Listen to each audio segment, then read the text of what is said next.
These windows were a mistake. I put them in as part of our budget build, which we completed about a year ago. What I was attempting to do was, of course, save money.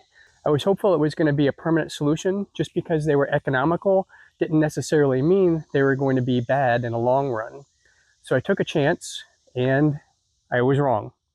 I'm willing to admit that it could have been a bad installation, not necessarily a bad product, but either way, we are at this place where both windows leak.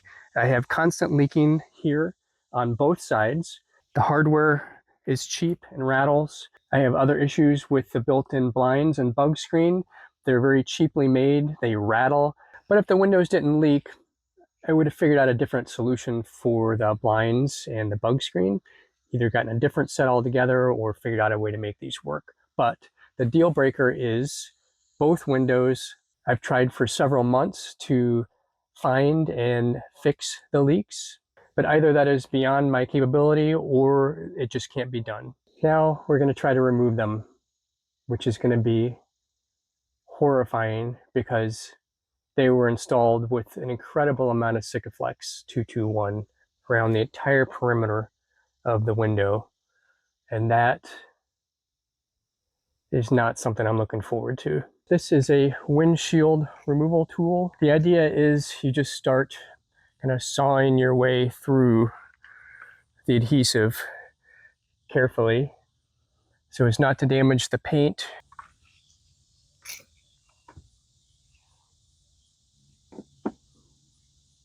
Seems like this is too much wire to be able to get in there and start working on it, so I'm just going to shorten that up a little bit. Let's see if that will do any better. This may not be the solution. Luckily, I have a few other tools in my toolbox, so I'm going to try this one. This is a plastic scraper. That will minimize the amount of damage that it may do to the paint here. And it's actually done pretty well so far. Look at this. Just kind of get that in there.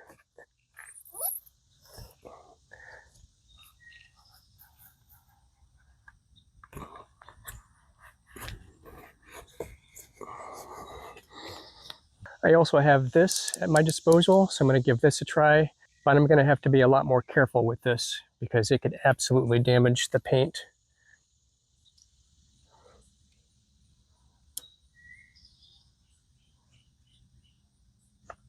Look at that, that's getting in there a lot farther. And it's also marking up the paint. I found a way to protect the paint somewhat. I doubled up on the blue tape here for protection and started my way across. I also put blue tape on the back of this in case any of the parts of this tool hit against the van. So we're going around the perimeter on the outside, but we're also going to come inside and do the same thing in here. So I have to extend the blade out a little farther to get up in there.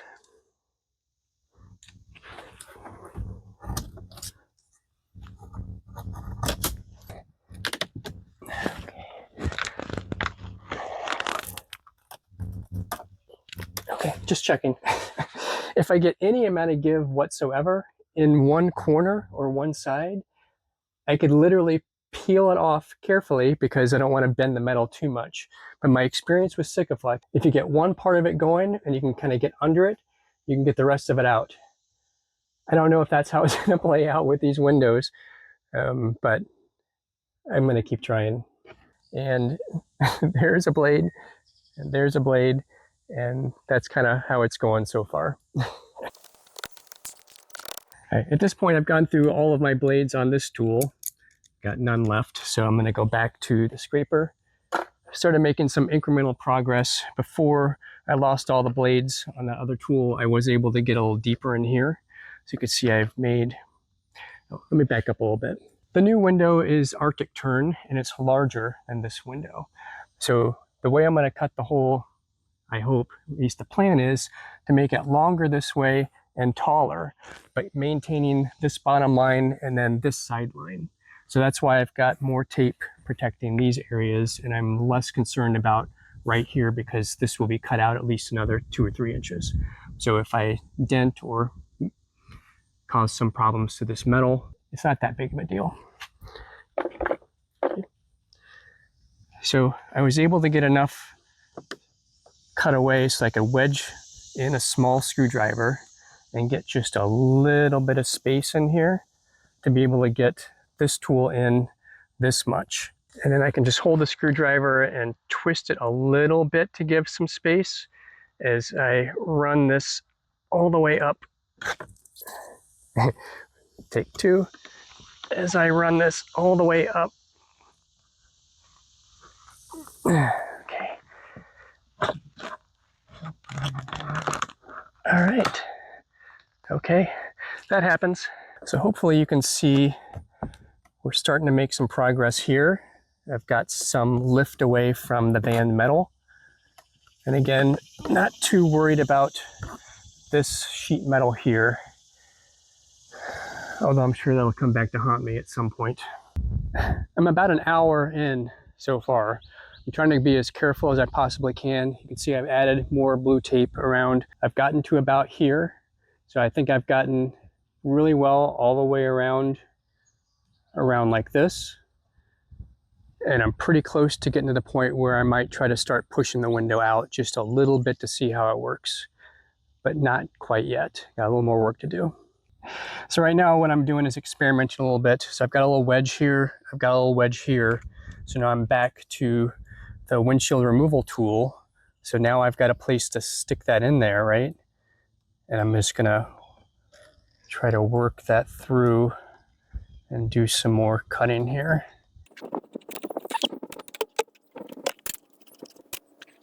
All right, that actually worked pretty well. So the kit I got with the little plastic razor blade scrapers came with two. So I'm using one with one of the blades on it. I got it wedged up in here. I'm using the other one to push it from the top. So if I push this here, that keeps the blade moving this way. And if I hold it here, that keeps it supported this way.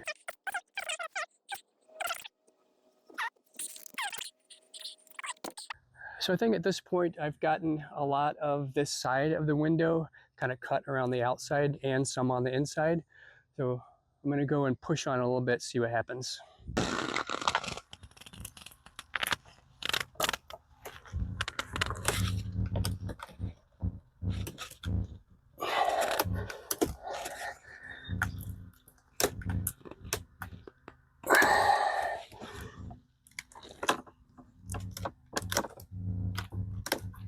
You can see it's come out quite a bit, actually.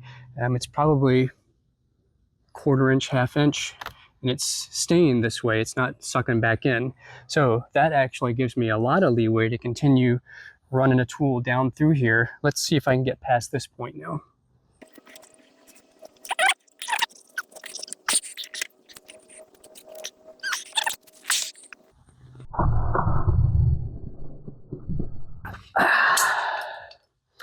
Yeah, need a Band-Aid. All right, injuries can happen even with plastic. So I guess this is as good a time as any to put on some gloves. All right, let's get after it again.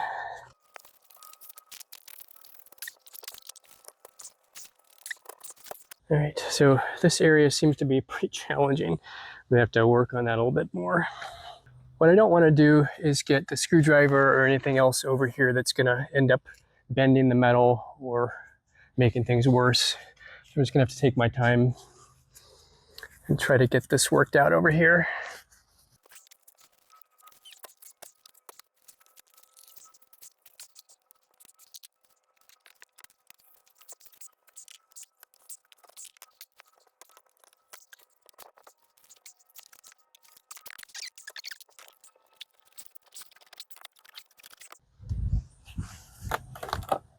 All right, look, we're even getting some more movement now.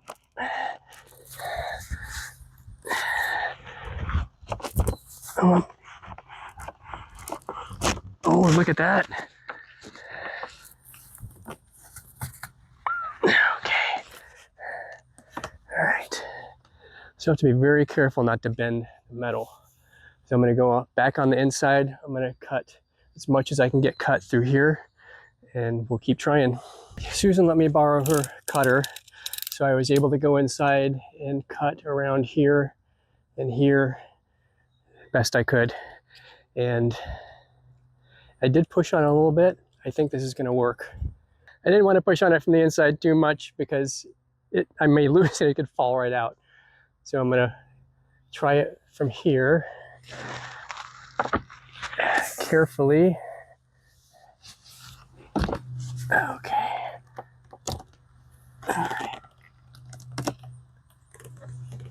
All right. There it is. Didn't break it. I'm about an hour and a half in at this point from when I started.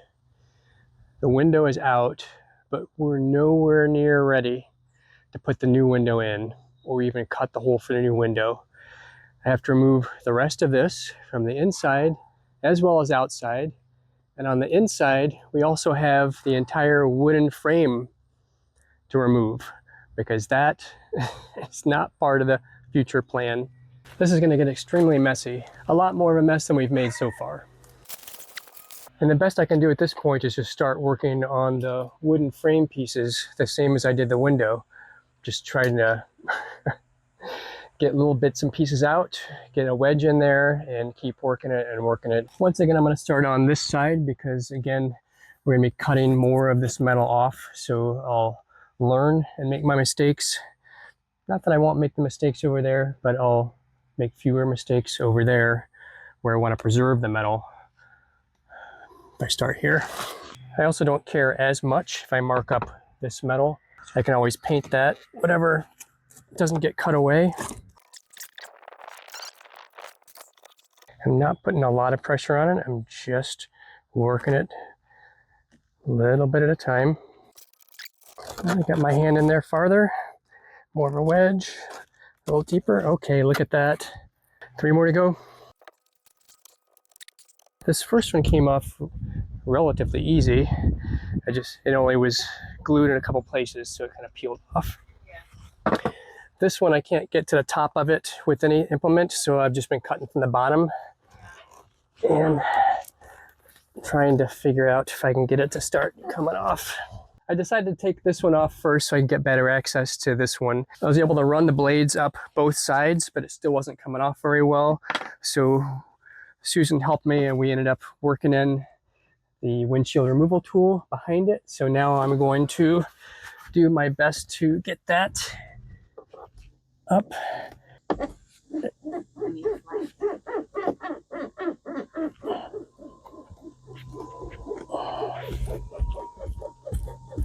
Feels like it's cutting, just taking a long time.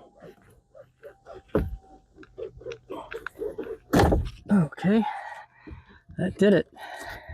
Since that worked so well, I'm going to try it again. I did end up getting a new wire. These do break easily and it was starting to fray, so before I got started on the next set, I figured I would just replace it proactively. The kit comes with a large spool of wire, so if you break some, you lose some. It's not a big deal. I should be able to get through at least one window replacement with this spool of wire. And if I'm lucky, I'll get through both window replacements.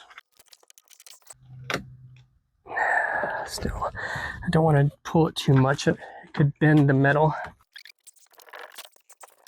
I think we're about 2.5 hours, maybe 3. That's something I hope you never, ever have to do. But if you have to do it, it's possible. What I felt like while I was working through the whole process of different tools and chipping away at it little by little, I remember what it was like to have to undo a knot.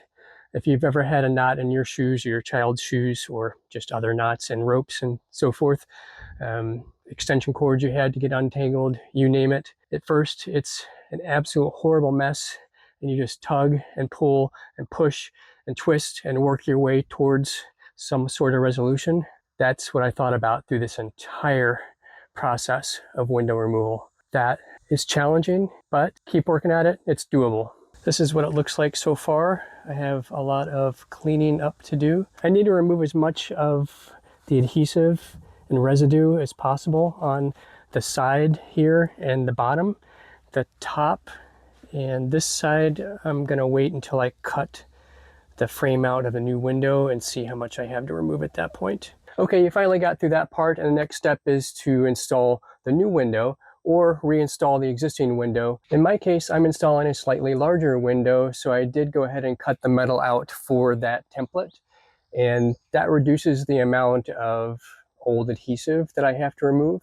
However, if you're installing the same size window or the same window, either way, you have to remove all of the adhesive that got left behind. I did find that little scrapers like this worked really well for that, for the larger pieces. And then to remove residue, I found contractor's solvent. I'll put a link to this in the description below. Just spray some of this on there.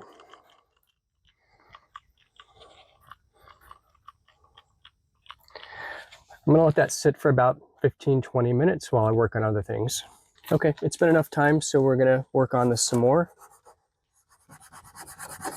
You see how we're getting a lot more of that off now. It's coming off quite nicely. Some of the areas like this may take 2 or 3 applications of the adhesive remover, but that's fine. We'll just keep working on it until it's completely clean. And you might also have to remove adhesive from the outside. And sometimes you can let it soak in for a while, and sometimes you can just start working on it right away. This time I'm going to start working it right away.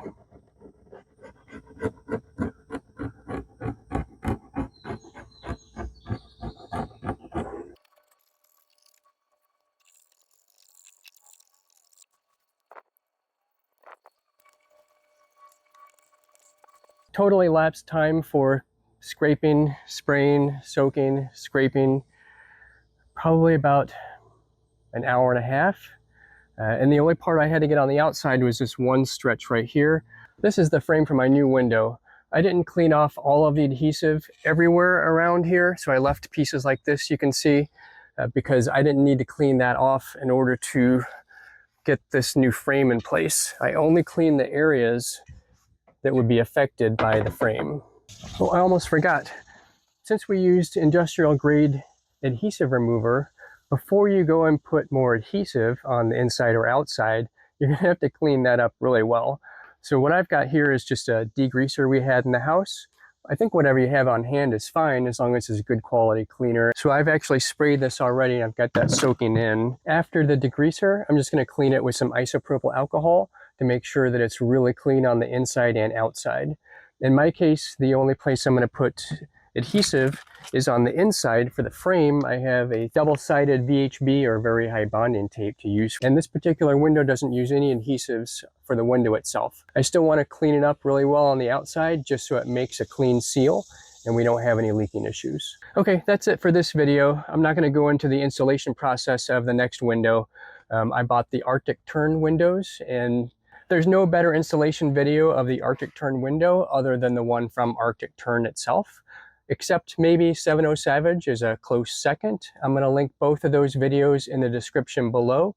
So if you are installing an Arctic Turn window, check out those videos for the installation. As for the rest of you, if you are installing windows that require SikaFlex or other adhesive to actually seal up the window during the installation process, rethink that strategy, because if the installation goes wrong or down the road it fails, then you'll be here watching this video and commiserating with me, because this was a very challenging situation. I hope you never have to deal with this situation, but if you are, I do hope that my video helps in some way. Again, there's not one perfect tool to make this all happen.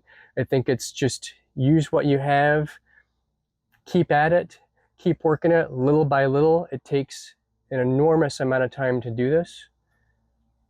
Good luck.